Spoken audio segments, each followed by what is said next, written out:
Right now, you are about to meet Tyreah, who's on the podcast for the first time, and Tasia, who's coming back for her second appearance. They're both part of the Disney College Program, HBCU Cohort, powered by Disney on the Yard. They chose to stay with the company. Now, Tyreah is a guest experience manager in attractions at Disney's Hollywood Studios, and Tasia is a guest experience manager in merchandise at Epcot. Welcome in. How's everything been? Hey, y'all. Everything has been so good. Since my HBCU cohort experience, everything has been truly amazing, honestly.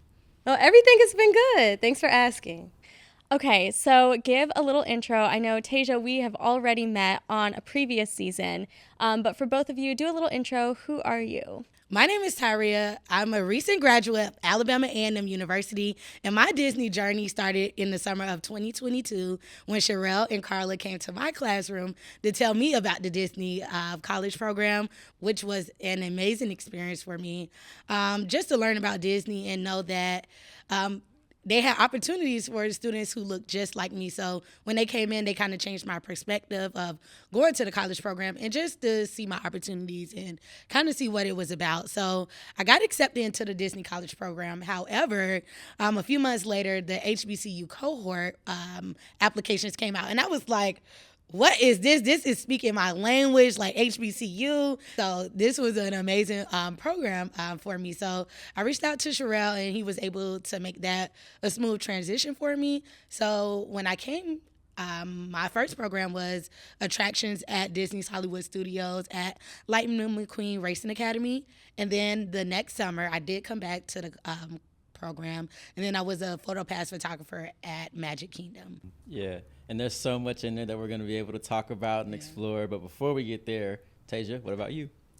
Yes, so I'm also a graduate of Alabama A&M University, and it's actually very similar to yours because I learned about the college program actually from Instagram, but Sherelle was also my recruiter. So the first time I applied, I did get accepted, but I was a little nervous. So I was like, nah, I'm going to hold off.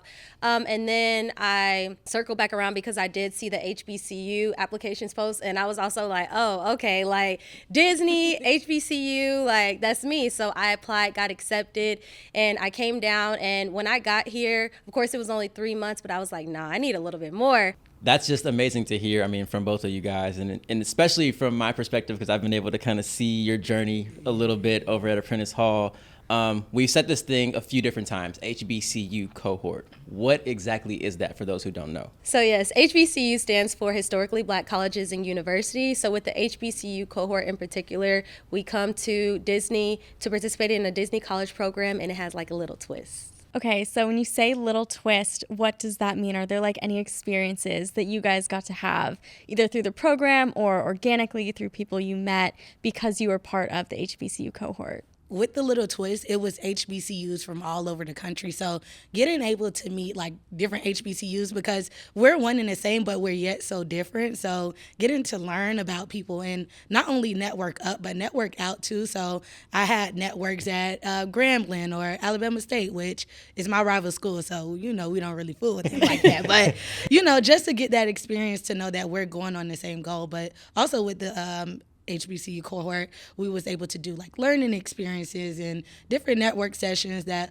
of course, we had to take the initiative, but being around like-minded people, it was very, very, very useful. Yeah. And then Tasia, what about you? So yes, just like Tyreah mentioned, HBCUs are so unique because we all did come from all over the country, and we came here to work for Disney. And yes, we all come from HBCUs, but we are all unique. And at the end of our program, at the end of the summer, we got to participate in Yard Fest. What Disney programs did was they brought like Drum Major Mickey, and then they brought it was like a big homecoming. And homecoming is so big with HBCUs because like we have the band, and it's just like a big family reunion. And so for us to actually have that experience here at Disney, and for it to be just a community of like HBCUs, and not just HBCUs, but other students as well that wants to learn more about just like our universities or HBCUs in general, it was just like an amazing experience. Most definitely. And I could kind of piggyback off of Tasia as well when she talked about the Yard Fest. But also, when I worked at Disney's Hollywood Studios, my first program, the executive, Kenny, he's also an HBCU grad. So when he knew that the program was coming, he basically was like, hey, I need these sets of cast members from this time to this time. And was just talking to us about like different experiences. So just getting a unique experience like that, just networking and, having somebody to lean on and somebody to talk to. Yeah. You guys have these truly cultural experiences, not just being a part of the program, but being able to bring some of that with you here. Mm-hmm. What did that mean to you to be able to share a bit of that and to teach people about it? What did that feel like? Oh my gosh, I love this question because a lot of people, when they see my name tag, when you have when you're on the college program, you see your school. So they'll always say like, Roll Tide. And I used to be like, nope, Alabama A&M, go Bulldogs. So just to have that conversation, it was a conversation starter. And I got to educate people on my program. And that was like, okay, like, let me look into that. And just to like, know more about HBCUs and the different culture it brings, because at a HBCU is a different culture in itself. So I try to bring my HBCU with me wherever I go. So if you look at me, you'd be like, yeah, she went to HBCU. So most definitely. I definitely agree. And then when you do have like your schools, not just like HBCUs, but like any university in general, like when you're a part of the Disney College program and people come up to you and be like, I went there, and it's just like, wow. And then they want to learn more about the program or more about what you're doing. Being a part of the HBCU cohort meant so much because I'll never forget like the first time I arrived on my Disney College program and to walk into the room with all these executives that attended HBCUs or just different universities from across the country. And it's just like, wow. For example, like Carla, she graduated from Alabama A&M and she's an executive. So like to see her, and our school motto is start here, go anywhere. And to know that like she started at Alabama A&M and she's an executive for the Walt Disney Company, like it just means so much. And it just shows that like, it doesn't matter where you come from. Like as long as you have the right mindset, you can truly like skyrocket up. So it's just like so much motivation, and it just like is so empowering and fulfilling to see someone like her that went to my school and is where she is now. Okay, so I want to go from there because I think that segues really nicely into where you guys have gone since participating in the HBCU cohort. I love, you shared your school's motto, start here, go anywhere. Is that what it was? Oh, yes, I love that. Okay, so where has Anywhere taken you? Yeah, so Anywhere has taken me so far, but it also brought me back because I was a program representative for the Disney College program at my HBCU, and getting to let students know at my HBCU about what Disney has to offer and the different opportunities that they have for us was truly amazing because some of my fellow peers and classmates do come from underrepresented communities. So them to know like, oh, Disney, they got a place for me. I'm like, yes, come on. Like we accepting applications now, like get on it. So just to see somebody like me and like, oh, you enjoyed your program. And with me documenting my program, it really gave them like, oh, okay, like she's having a good time and she's just like me. So let me apply and see what it's about. But it was a great opportunity for me to recruit at my HBCU for sure. Yeah, so Anywhere has literally taken me everywhere. I feel like because when I came to the Disney College program, I didn't know what I wanted to do. I really, honestly and truly came because I wanted my family to experience something they never got to experience before.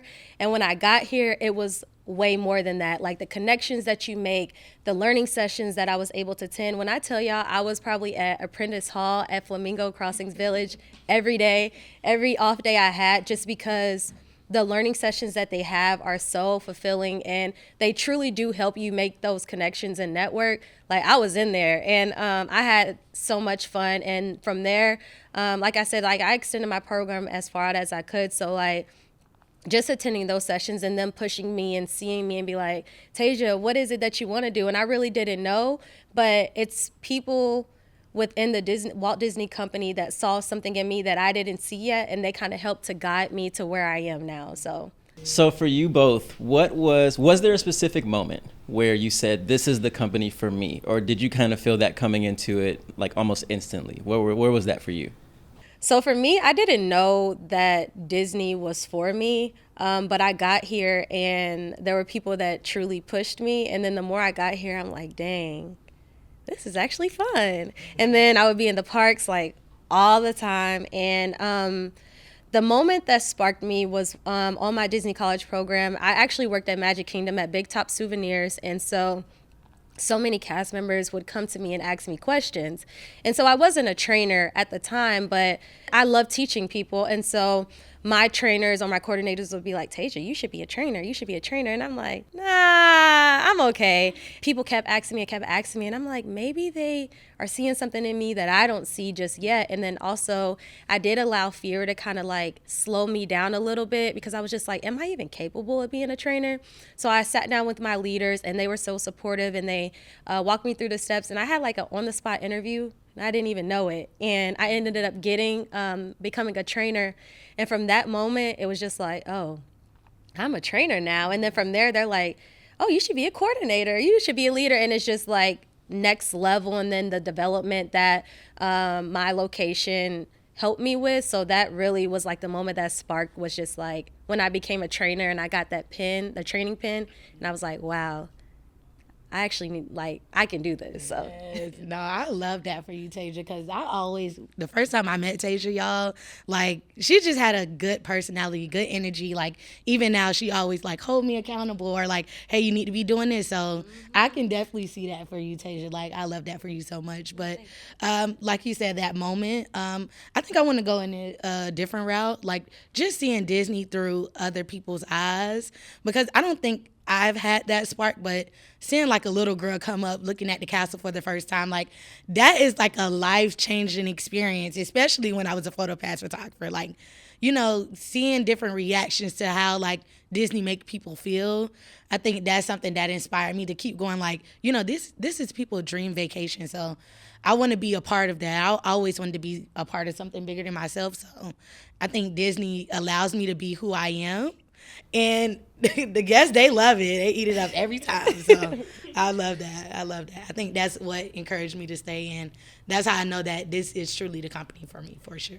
And I do also just want to piggyback off of you because when I would go to Magic Kingdom and I would see Tyreah on Main Street, when she had that camera, like when I say she would be the life of like Main Street because she would truly spark the guests or like hype them up to and be like, yes, girl, like this, like that. And you can tell like the guests truly loved it. And it's just like magical moments like that where it's just like, you on Main Street was you. Like, it was it. Like, oh my God. I feel like the theme I'm hearing from both of you is like the impact that you got to make. Like whether that's Tyreah, you on Main Street, like hyping the guests up, like behind the camera, like pose like this right now, which is like so fun because then you get to see their confidence and like their excitement bloom. Or whether it's Tasia, like internally, you know, becoming a trainer, being able to have that impact on other people, maybe people who were in a similar situation to you where they're like, I don't know if I can do this. And you're like, no, but you can. No, literally. And actually you're gonna. Yeah, thank you. Because I'm gonna help you. What does it mean to be able to have that kind of impact, whether it's on guests or other cast members? So at first, I didn't realize I had impact at all. Like, I used to just live my life, like, and just do me. But when I started documenting my college program, my journey, people was like, oh, what are you doing? What's that about? Like, you moving into Flamingo? That's nice. Is that stainless steel? Like, what? So just to know that, like, what I said mattered, and I had to take that responsibility. And it changed my life for the better because I never thought I could be a manager. And to know that they're coming to me to find the answers, like, and I'm like, y'all sure? Like, this 23-year-old girl right here, y'all sure me? But just to realize, like, I can do it and just to build my confidence. So it's definitely gave me a sense of responsibility to know that, Tyreah, you can do it. Do not psych yourself out because they're going to come and ask you and you got to be ready when they come. So most definitely. I agree with the impact. I'm also sometimes like when I'm at work and I'm like, wow, y'all really coming to me? Like, but it just shows that someone impacted me, and the same thing that they did for me, I want to do that for my cast members as well. From our perspective, you both have, I mean, just bold, bright energy and the confidence to back it up. And I think even Tyreah, from day one, like, you became best friends with like our director and so many people, right? And from our perspective, we saw that. For you, did you actually have that confidence to say, I could do this and I can be this leader that you are now, or did that kind of build over time? For me, it built over time, but I'm such a fake it till you make it person. Eventually it's going to come true. So if I'm already operating in that kind of confidence, it's going to automatically, like, something in my brain is going to be like, okay, like, this is going to be it. But over time, it did come like, this is for real. Like, this is not faking it till I make it anymore. This is it. The confidence is there. Like, I'm here. I'm going to take up space, and that's networking and just talking to different people, because sometimes I'm like, what am I doing? But having someone to talk me through it and to say that, Tyreah, I've been there before. Like, it's okay to be nervous sometimes, but don't let that, kind of deteriorate you from doing your best or having that confidence. So that confidence definitely came over time, but I know I'm that girl. Oh my gosh, Tyreah, are we the same person? Because literally I do the same thing. When I say I fake it until I make it, like, even when I'm at networking events, back in college, when I tell y'all I did not want to network, but I knew the mistakes that I made, and I knew not networking kind of slowed me down from getting to, like, having my career start now. So when I got here, I'm like, I'm a network, even if it's uncomfortable. So one thing that I go by is, like, become comfortable being uncomfortable. And I constantly say that because it's just like, if I sit there and I'm so uncomfortable, I'm never going to grow. So, like, I'll just go up and I'll talk to you and have a whole conversation. And then sometimes I'm just like, dang, Tasia, like, what did you just say? Like, why'd you say that? But then I make those lifelong connections. And then when I see them again, I'm just like, oh, we had this conversation. And then they see me in another role and they're like, oh, I remember when you did this. And then it's just like, we continue to build onto the connections that we already made. But I agree. Fake it till you make it. That's literally what I do, because I agree, because you have to operate in a growth mindset. If you could pinpoint, like, one specific experience you had where you're like, I'm really scared right now and I don't want to do this and this is going to be so hard, but I'm going to do it. I'm going to fake it till I make it. That, like, really helped you grow. Like, what would that experience be? So I can't think of a particular moment, but I have moments. So basically literally. So, like, with my program, I extended as far out as I could. So I started as, like, a regular cast member, frontline, and then I became a trainer, and then I jumped and I became a leader. So, like, the coordinator, I wasn't that. And so I finished my training, and then I was put out there, and the coordinators, they're calling me and they're like, Tasia, I have a guest that needs to talk to you. And my heart's beating, because I'm like Tyreah, I don't like confrontation. And so if I take too long to go in there, then I'm like, they're probably like, she doesn't know what she's doing, and they're going to be even mad. So I hurry and I go to the situations. And I think when it comes to listening to a guest, basically, if you kind of listen to them and don't just be like, okay, here's what I'm going to do, they're more open to, like, hearing you out, and they'll kind of, like, bring it down a little bit. But the moment for me was when it was just me and I didn't have anybody that I can call. So it's just like, Tasia, like, this is your role. You have to figure it out. And so it's not like I didn't have anybody to turn to on my team at the moment, because they were in a completely different area. And it's not like they can just come and kind of piggyback and help me out. So I think moments like that is where they just threw me out there and then allow me to kind of learn from the mistakes that I made. It helped me to grow within my role. And now if they call me, I'll be ready. It's crazy how much you grow when you're, like, almost forced to. And it's like, and then you're like, wait, I can do this. Like, I really am that girl. Yes. You talked about getting to the point where you were confident in those difficult moments, but those moments are still difficult, right? So after all of that settles, you get to a resolution, a solution. What do you do either immediately after or when you're done with your shift and you're on your way back home to just, like, take care of yourself and to fulfill yourself so that by the time you're back the next day, you're ready to go? I go to sleep. See, me, I got a hype playlist, and so it depends on my mood. Like, my playlist is gonna change depending on how I feel. So sometimes when I get off of work, I be in the car like, yeah, like just be having fun time. And then sometimes I just like, I may not have had the best day, and I may just like drive in silence and just listen to the car as I roll by.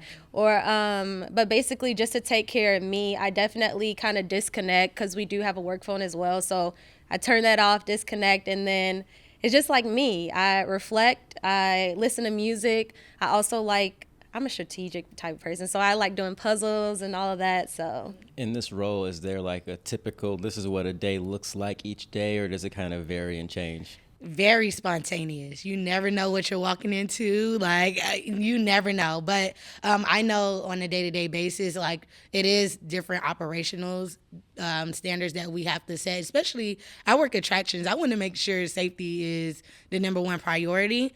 I never used to operate like that. Like, safety, what is that? Like, but now, like, since working here, like, I know that, like, safety is very important, and it's become a big part of my life and in my everyday life as well. So just making sure that's my number one priority, and everything will fall into place. But I know, like, every day it's going to be like an alpha call. If you don't know what an alpha call is, like emergencies or like something is going on with the guests or cast members, and those can be hard, especially like if you're just into it. And one thing that I can say that I have anxiety about is the radio that we wear in the parks. Yes. Like, I have radio anxiety to just speak on the radio because it's not only me on the radio, like, it's literally everyone in the park. So just dealing with different little situations like that, helping me, like, you know, be my best version in the role, because it looks very different every day. So with me being at Epcot, I'm also over different countries. So I think a learning experience for me is just like we have cultural representatives. So they are from that specific country pavilion that you work in. So just me and kind of changing like my leadership style or like how I lead my cast members, because each cultural they learn different and they're not the same. So just being able to cater towards them and help develop them has also been one thing that I've learned within being in my role at Epcot as well. So, no, yeah. Definitely the cast members make it all the while to come to work, because like they be like, Tyreah, I'll be like, what's up? Like, oh, I cannot wait to go to work today because I haven't been there in a while since my vacation. But they just make it all better, and to know that like we're literally there to help them, and they help us. They just really don't know that they help us as much as we help them. So when they come and ask for advice about career readiness and how to prepare for different situations or getting prepared for different internships, I'm like, I don't know, but let me go figure that out for you, and I got you. Like, give me a day and just hit me up. So just looking out for the cast members is definitely something that I try to do on a day-to-day, and just check in on them. Hey, how you doing? Like, you doing all right? You need water? Just walking around, and that's definitely something a part of my day-to-day as well, for sure. And to piggyback really quick, so also when it comes to just like our role, so we both were like frontline cast members, and we just did a college program and we transitioned. So to have that connection and be like, I was just there, like, I understand maybe if you're having a bad day or if your day is going amazing, like, I get that I was just there. So just being able to relate to them a little bit more because I was just in their shoes, it means so much to them. And just to even talk to them or help if they have questions about like career development or something, I may not know the direct person, but I know a pathway that you can take that can help you to get to where you actually want to go. So I think that's one thing that I truly appreciate coming from a college program. Because you both did the college program, how do you feel like the college program influenced your leadership style now that you're kind of on the other side? Yes, for me, absolutely. Like, if I see my cast members, so like say for instance, there's a cast member that needs to go to the restroom, and we have 2 registers, but there's only one, you better believe I'm not leaving you there by yourself. I'm not, because I know what it's like to, if somebody like needs to go take care of something and you don't have anybody there and there's nobody to fill, not all the time, of course, but if I'm able to help in or make it a little bit easier, you better believe I'm gonna do it. And that's one thing that my cast truly appreciate, because it's just like, Tasia, thank you for helping us. And I'm just like, I'm not gonna sit here and let you like struggle, especially, or if I can make it more efficient, best believe I'm going to do it every single time. Every time. For sure. I can definitely speak on this. And when we talk about leadership experience and how a leader kind of helped me, I think it used to be this one guy. I never knew that Disney had like leaders, proprietors. I never knew that exists. But this one guy, he used to come over there every day and ask me how I was doing. I was like, why does this guy come over here every day? Like, what is up with him? Like, I'm at work. Like, leave me alone. But when I was done with my program, I came to know that he was a leader, and he just made himself known. So that he did that for me. I do that to my cast members all the time. Like, just how you doing? Like, what's going on? And they are comfortable to talk to me because I don't only ask them about like the job. Of course, that's what we do. That's our role. That's the business. But getting that, hey, your dad all right? Like, your kids, how they doing? Like, just getting that personal connection. I think that's something that I took from my college program and brought it to my program now. Do you lead people who are older than you? Yes. Oh, how does that work? Oh, I feel like sometimes, like when you think about imposter syndrome, especially when you're younger and you're leading someone older than you, I feel like sometimes for some people that can amplify like am I really qualified to do this? Have you guys experienced that at all, leading older people? Yes. So I work in attractions. We have a courtyard, we have a theater show, and we have a main attraction or whatever. And in this one area, it is a lot of older cast members where they have like higher seniority. And one thing that I can say that I try to do with my cast members, I try to learn from them because they've been here longer than me. They probably know how to work this thing better than I can work it. So when I ask them those questions, they'd be like, oh yeah, Tyreah, like, let me show you how to do this. So when I ask those questions, they'd be like, oh yeah, like she's not only here to kind of lead us. And not saying that is not, I want to say, a negative perspective, but sometimes it can be challenging dealing with older cast members because they have been here for so long, and it's just like me. I'm just coming into this thing.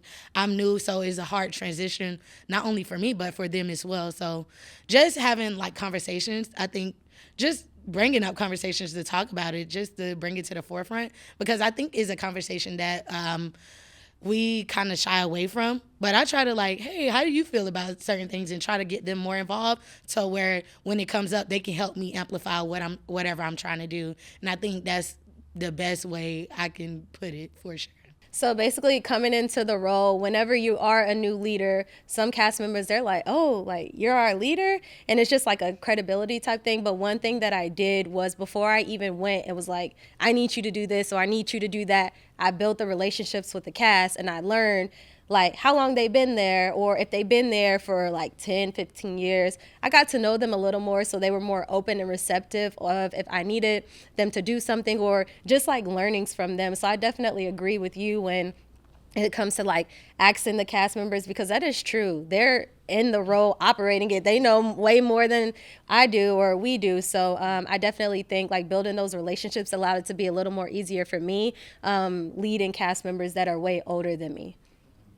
I think we all know that no matter how positive your intentions are, there can always be moments where someone still takes it the wrong way, right? Yeah. So what do you do for yourself to just not take those things so personally?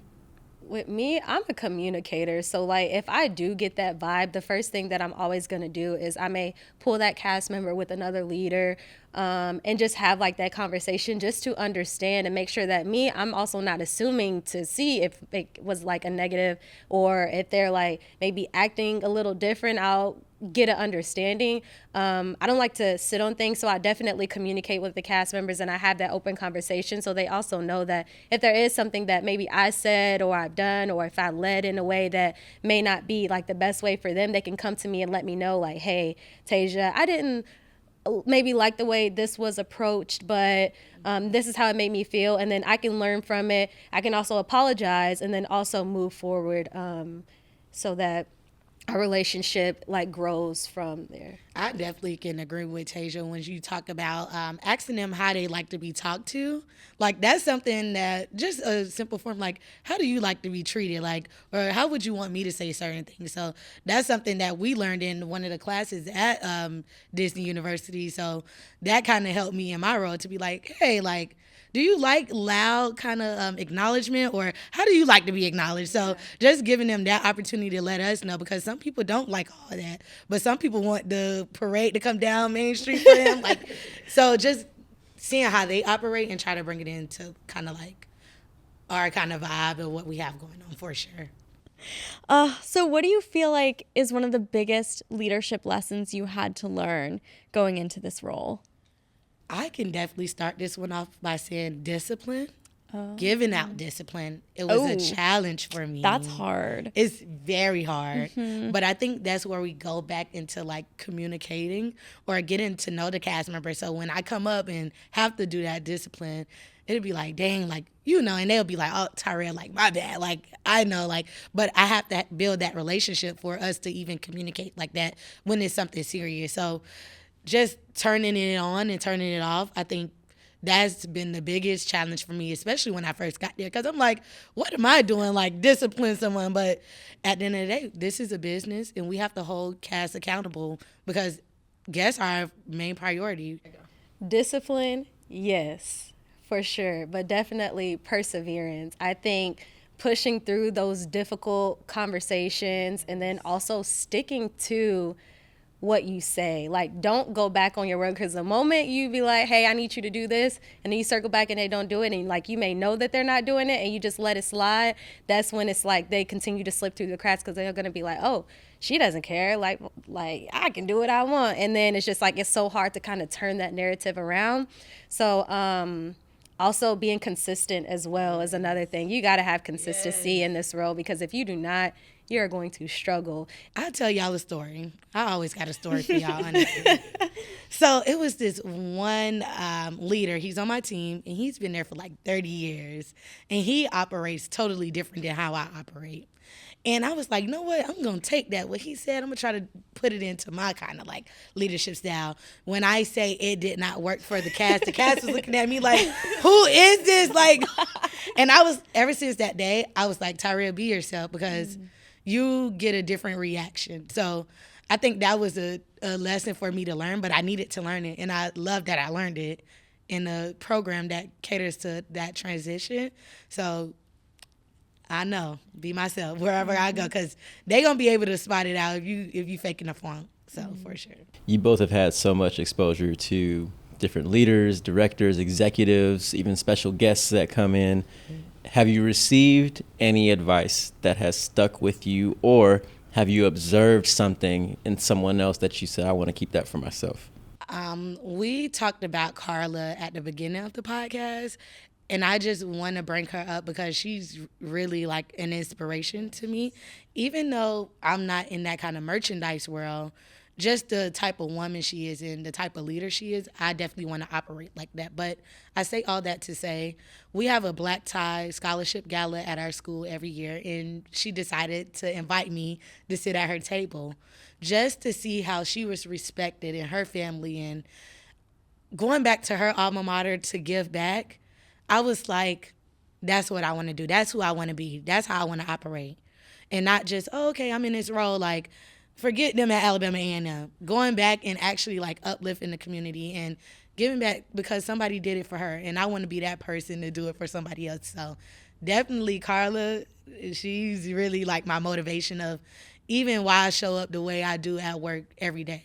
How she dressed, like she's from like I think the south side of Chicago. Don't quote me if that's wrong, but just being from that underrepresented community, because I come from in a very inner city school, and to know that if she could do it, I know I can do it. So that motivation really is instilled in me through her, honestly.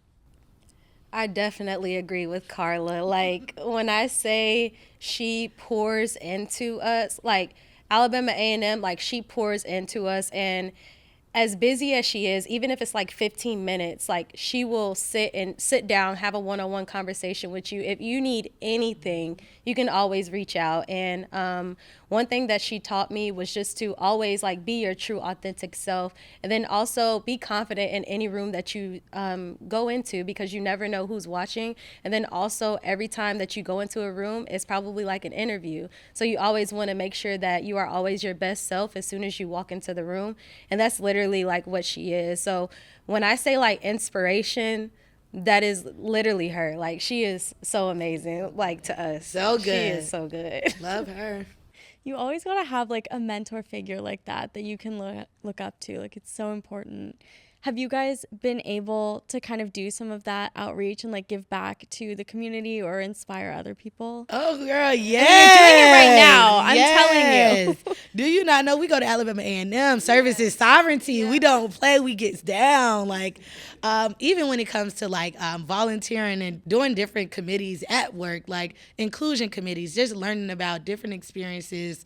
So definitely like with volunteers, you see I got on this HBCU week shirt. Like, I'm coming through for the community every time. So, and I think I want to be that person that gives back as well. And I know Tasia can say the same because our college instilled that in us. Yeah, they definitely instill like service is sovereignty. That is another motto that they that they say. But definitely giving back to the community. And actually, there was just a cultural showcase that was hosted, and one of my cast members, and he came to me and he was like, so how did you how are you doing what you're doing? And we had a conversation, and I had told him, I was like, there's an excellent networking event. You can come. There'll probably be like so many people from other lines of businesses. You can network. When I tell y'all, my boy showed up in his suit. He had his resumes, like he was ready. And when I say I was able to walk him to people, I was so proud. I was like, this is my cast member. He wants to do this. And they're like, okay, send me an email, so on and so forth. And it just shows like he was committed. He took off of work. He made sure that he came in his suit, his tie, his resume. And then also at the end, he sent me an email just like thanking me, like, Tasia, and I sent these emails. And then he saw me the other day. He was like, I got an email from this person. They told me to do this. And it's just like somebody did that for me. And it's like the fact that I'm able to do that for my cast member, like, we lit. Like, it just like, it made me so proud, because it's just like, wow, just having the conversations with your cast members and making those connections, like, it means so much. So he made me so proud, so proud. So you have all of these amazing experiences. You went to an HBCU. You're a part of the HBCU cohort. You get to experience what the Disney College program is like. All of these things, and you're two different people with your own goals. So either where do you want to go? Or if you don't know yet, how have these experiences prepped you for that? I want to be a talk show host. So this is very fitting for me. That's the end goal. But honestly, I want to navigate through the Disney kind of space and just to talk to everybody in their journey. Everybody's journey don't look the same at all. I want to just have my own goals and own journey. I'm kind of doing it for the plot right now. So when I get to my own talk show, like, yeah, y'all know I work for Disney, still do. Kind of on ABC right now, you know. But definitely trying to figure that journey out. But I think the leadership aspect is so important, because even when I get to that, because I know I'm going to get there one day, I want to know how to have simple conversations. And I think people are a priority for me, and people are my passion. So if it got to do with people, sign me up. I honestly don't know where life is going to take me, but I know I'm going to be doing something somewhere great. So honestly, I didn't even know that I wanted to be a leader, or that I would be a leader or on this management journey. But I will definitely say that it has truly prepared me for anything to come afterwards.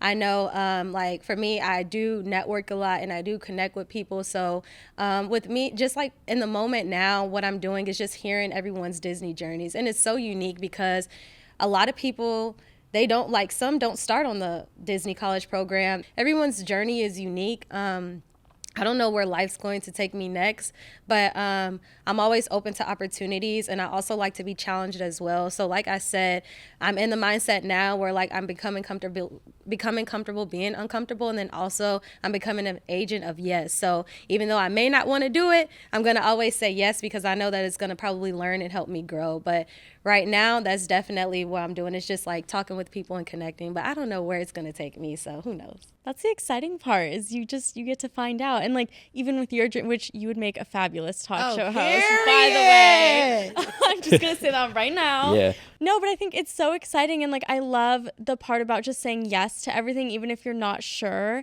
How has saying yes opened doors for you guys? Honestly, being here. Actually, I learned being an agent to yes from Carla, because she told me like, you got to say yes, girl. Even if you don't want to do it, say yes, because you never know. And just like being here, had I said no or like I wasn't ready, I don't know where I would be. So just it allowed me to open doors and truly grow within my true inner self, and then also as a leader as well. Just saying yes, like it let me hear it. I'm very grateful for all the opportunities that come my way, because trust me, they're going to come in handy sometime in life. So I've been saying yes ever since. Okay, yeah, I have a follow-up question. This is maybe philosophical, so you don't have to have an answer to this. But I feel like we have given this advice like on the podcast before of like just say yes, especially at Disney. Like you never know who you'll meet. You'll never know what doors open up for you and what random road you could go down that leads you to the Disney College Program Live at Disney podcast.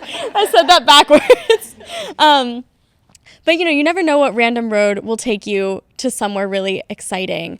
But how do you figure out, like, how do you two personally figure out what is okay to say no to? Because obviously, you know, there is at some point going to be a crossroads where you have to make a decision. Do I say yes to this thing or yes to this thing? How do you tell the difference, like, personally? To tell the difference, I just say it has to align with my goals, what I will allow and what I won't allow.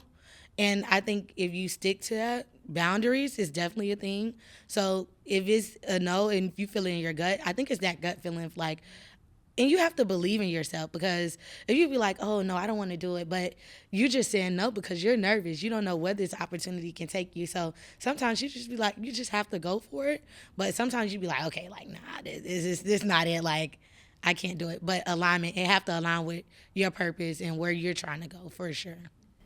Exactly what you said. And then also I have a mentor as well. So sometimes I'm just like, I don't know. And then sometimes she'll be like, girl, yes, like, you know, you just don't know yet. You just need to do it. And just like she said, you never know, like, if you're just nervous or it's like fear talk and it's just like, no. But if you have that feeling and you know absolutely that it does not align with your goals, then okay, like, say no. But other than that, if you're just like unsure because you just don't think that like you're capable of like doing the role or you're going or traveling, whatever, just do it. Like, it's fear talking and you're gonna be scared, like continue to be scared and be stagnant if you don't just say yes. And you never know what opportunity it can bring or even how fun it'll be. Exactly. And I like that you said like mentor. I think mentors are so important because they're that like kind of person that like, oh, like maybe you should do this or maybe you shouldn't do that. Like journaling, like mentorship. I think those are very important when it goes to having those hard answers and whether you're going to say yes or no. So mentorship, journaling, talking about your feelings, even therapy, honestly. So, and yeah, I be going to therapy. I know my therapist like, girl, like, you got it going on this week at work. But it's definitely been like having someone to talk to that you either trust or you don't know, because sometimes you really need that unsolicited advice that your friends, they're not going to be real with you. They want to keep you happy, but you just need some real advice to, you know, get you going to the next day for sure. I love all of that. And I love especially kind of deciding like, am I just scared to do it? Or do I like really not want to do this because it doesn't align? Because like sometimes you just have to do it scared. So you both have talked about being naturally able to find the thing that you need for yourself. For those who are thinking, all right, I need something to help me, what are some of the resources that we have in place to be able to tap into? Yeah, so for me and also my cast members, these are resources I'll be able to give them as well. We have EAP, which is Employees Assistance Program, and they help with all types of things like childcare, pet care. I'm like, you got a babysitter for your pet. Like they literally help with so much, and you able to get up to 10 free sessions, and you get a reoccurring session. So if something come up, you get another 10 sessions. But it's really great to know that Disney's really prioritized mental health, because sometimes it's really needed, especially when you're at work, because some people do come to work and they have a lot that's going on. And by me being so young, I don't know how to navigate through certain spaces. So I try to encourage them like, hey, like EAP, you could call them at any time. They have a hotline. So just encourage them to use it, because I know some people don't like to talk about their feelings, but in my area, hey, y'all doing all right? Everything's going good. Like, to know that we have an open door policy, just you can come in our office and scream. That's how serious we take mental health over there, because it can be a lot. It's overstimulating. You're working at Disney, is a lot of things going on. You're using your five senses every day at Disney. When you're walking in the park, you're smelling something. You're hearing the band come down. Like, it's always something going on. So when you just need a moment to relax, I think EAP is great, because they help with like finding an apartment, housing, like it's a whole lot. So definitely check out Disney Cast Life. They have all the available resources for you to use on there. Okay, so we will close with this last question. Do you guys have any advice to give either to HBCU students or students who are part of the HBCU cohort? Network. And I say network because that is truly how you make your connections. And then also, there's always somebody here that wants to help guide you and help you navigate through your Disney college program or career journey in general. So when I say network as much as you can, and not just network, but follow up. Like, follow up with the connections that you make, because that's one thing. You can meet someone, and then if you don't talk to them for like 5-6 months, and then you hit them up, be like, hey, I have a question. They're going to be like, who is this? Or I haven't heard from you. And seeing, one thing I do is like, I don't care if we meet for like 5-10 minutes. I'll send like a thank you so much for chatting with me about this. I look forward to like seeing you soon or something like that. You don't always have to just be like, hey, can we schedule time? Like, just say thank you. And that goes a long way. So some advice that I have is, when you come down here on the program or you're just getting started, make sure you do that job or that role to the best of your ability. Always put 100% in, whether that's in custodial or your operations, food and beverage, because trust me, someone is always looking, someone is always watching. So when we talk about those network opportunities, like Tasia said, they can be like, oh yeah, like I see you, I see how you hustle, I see your work ethic. So they'll be able to help you further your career. So it always start off what you're doing right now and make it your best.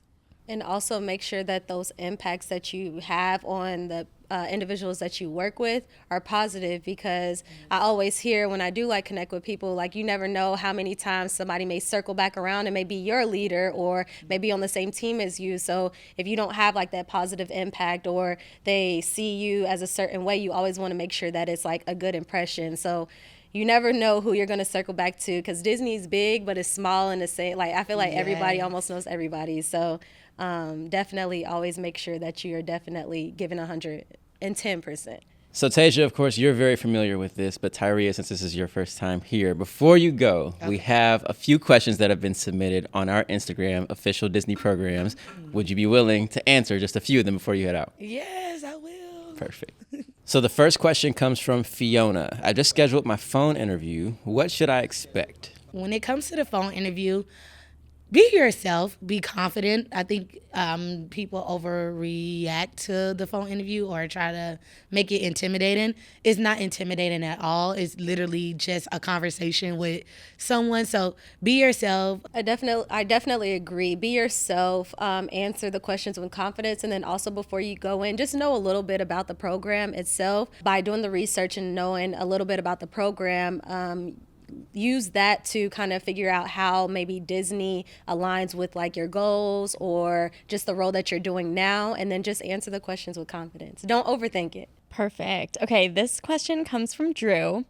How do you stay connected to Disney on the Yard after your college program? how I stay connected with Disney on the Yard is Instagram. Instagram is literally how I operate in my day-to-day. So Instagram, they give you all the details of when they're coming, or if they're going to be at a school near you, maybe at a HBCU. You never know when you're going to see Drum Major Mickey walking down on your yard, because it's always a good time when you see Drum Major Mickey. So stay connected and engage with the content as well. Okay.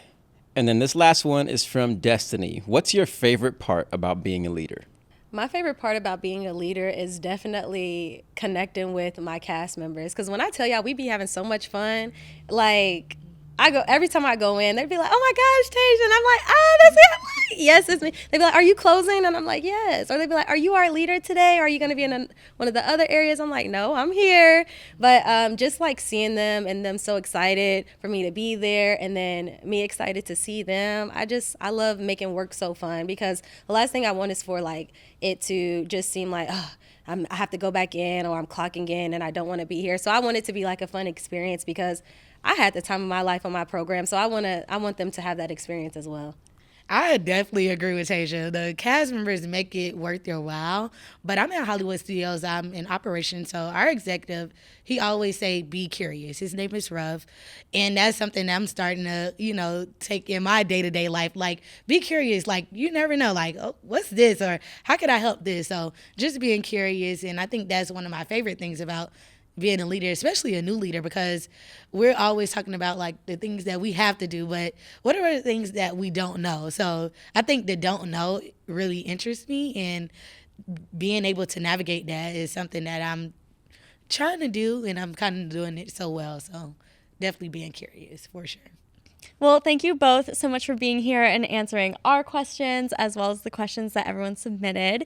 We are going to move into a little game if you guys are down. Yes. Okay. The game is categories. So Josiah and I will think of a category, we'll give it to you, and then you have to name as many things that fit into that category as possible, and you'll go back and forth. Okay.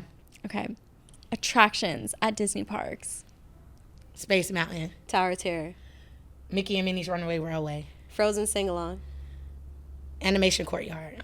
Disney Junior Play and Dance. Oh, Teacups. Peter Pan. Pirates. Big Thunder Mountain. Dumbo. Star Wars Galaxy's Edge, Rise of the Resistance. People Mover. Barnstormer. Wait, what? The Barnstormer. Astro Orbiter. Slinky Dog Dash. Toy Story Mania. Smuggler's Run. Tiana's. Star Tours. Hall of Presidents. Period. Guardians of the Galaxy. The Aladdin Carpet Ride. Ratatouille. Jungle Cruise. That's The Safari Tours. Okay. Frozen. Well, you said Frozen. No, I said already. Frozen Sing-Along. It's Frozen Ever After. What's that ride in Mexico? It ain't Frozen. What's that ride in Mexico? I help you that. Grand Fiesta. That's what you I ain't know the name of the ride, but I know it's a ride in Mexico. Soarin'. Flight of Passage. Figment. Living with the Land. Thank you. Awesome Planet. What? I ain't never heard of that. Yes, it's the show in Epcot. Thank you. It's the show in Beauty Epcot. and the Beast sing along. This is the most intense game that Yeah, I've ever we seen on really- this podcast ever. Oh, Spaceship Earth. Astro Orbiter. I already said that. You out. I was thinking of the Epcot ball. What's that called? Spaceship Earth. I just said that. Said that too. All right. Well, thank you both so much for being here. We had so much fun with you today. Unfortunately, our time has come to a close, but we really appreciate both of you. Thanks for having us. This was so fun. Yes, Yeah, it was. Thank you. For everyone listening and watching at home, make sure you stay in touch with us by following @official Disney Programs on Instagram. Until next time, we'll see you soon.